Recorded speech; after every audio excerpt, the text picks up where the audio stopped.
Good morning, everybody. Alrighty, on my way to work. Thoughts for the day. So, my mother raised me around an endless stream of lesbians and gay men. I have so many great memories from all these wonderful people in my life, and I don't know. To me, it was normal. It was completely normal that you just had people who loved people and so on and so forth. And there's all sorts of, in fact, of course, then there were people who were obnoxious, and they ran the gamut from straight to queer to whatever. So my dad just had less friends. It wasn't that he couldn't make friends, it's that he was like 100% focused on his kids and really quite introverted and just wasn't interested in going out and meeting a lot of people. So he was this epic, amazing dad because, my brothers and I, we just sort of had him all to ourselves almost. And so he was just amazing. He worked extremely hard, 60 to 80 hours a week, and then any free time he had was dedicated to hanging out with us. But my mom, she socialized. She had friends, all sorts of different people in her life. And I grew up with that, and it was completely great and wonderful and normalized. And I always stood out because I didn't know how to do girly stuff. So I was very much, I guess you could say, a tomboy, but I also didn't know how to dress tomboy. I didn't know how to claim a label for myself because I was moved between so many different cities and between my parents so often that I never had the opportunity to either get the benefits of settling in with a friend group or have the experiences of sort of, if I sell out these parts of myself, then these people will accept me more, so I will sort of match myself to the expectations of my social group. So I also didn't have that. Okay, but I rode my bike everywhere. I loved every type of sport, but I was also just a very nice, sweet girl. The girls in soccer really scared me. The ones in, what was it? I was in, what do they do? I can't remember right now, but it's like the higher level, which is usually the juniors and seniors, and then you have the lower group, which is moving up. And oh my goodness gracious, some of those girls were extraordinarily aggressive. Oh my gosh. In fact, in high school, my soccer team coach was a team of two women. I know now they're lesbian. At the time, it didn't even occur to me to think about it. But, they were serious bush lesbians and very, very aggressive. Long story short, I've had the gamut in my life. Lipstick lesbians, all sorts of people. I love all these people. They're all really interesting and fascinating. And one of the things that I have heard from a number of women who are lesbians is that the term TERF, which has been turned into an aggressive pejorative, especially in the world of social media, to be called a TERF is to be labeled sort of it's like a horrible term.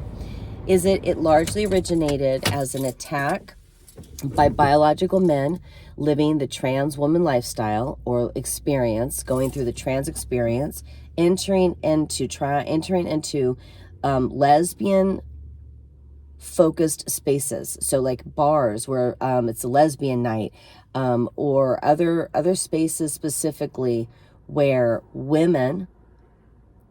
lesbian women, so this is women who are in the queer community, right? Okay. And they have created female-only spaces within the queer community. And yes, it's okay if you want to bring your girlfriend who's not a lesbian, that's fine. But still, it's like a lot of times lesbians just want to be around women only, and they don't want to be around biological males. And they create these they're not bringing their kids because it's a bar, okay? So it's where adult behavior is expected, adult topics are going to be discussed, and It's a bunch of women only, and they're either lesbian or they're straight, but friends of lesbians invited in. All of this is to create a safe space where these women with a shared life experience can feel like they're talking to people and meeting people who are going to relate to what their life has been like and what they're going through. And it's an opportunity for something really incredible, beautiful, wonderful to happen, right?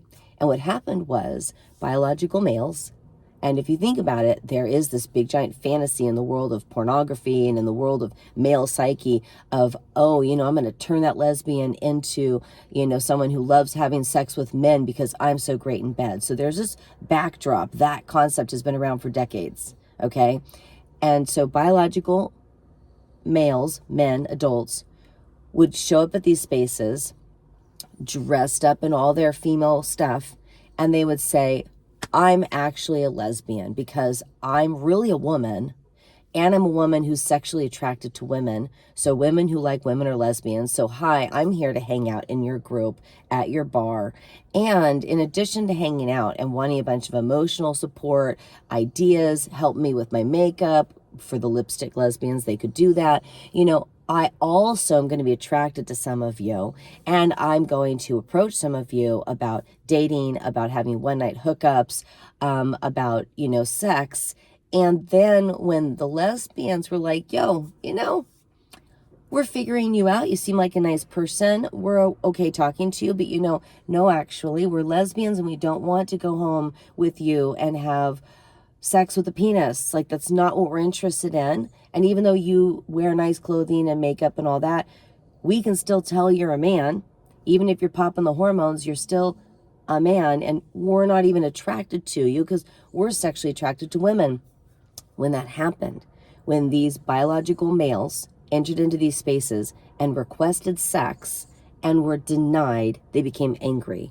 They went on the language that is used by this category of people online, talking about their rage and their fury and their hatred of and their massive anger. Rage and fury beat anger top down. Oh my gosh, it is horrific to read what these people say in social media. And of course, they would say some of it in person, and they would become pushy and aggressive.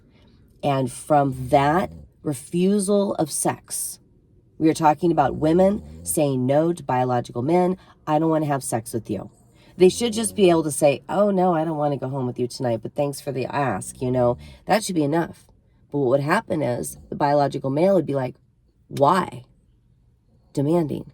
And then the lesbians felt pressured, and they actually made the mistake of giving a reason. Instead of, I'm not attracted to you, period, full stop, never another word, get out of here, leave me alone. It was like, well, yeah, but dude, like, you have a penis and da-da-da-da-da-da.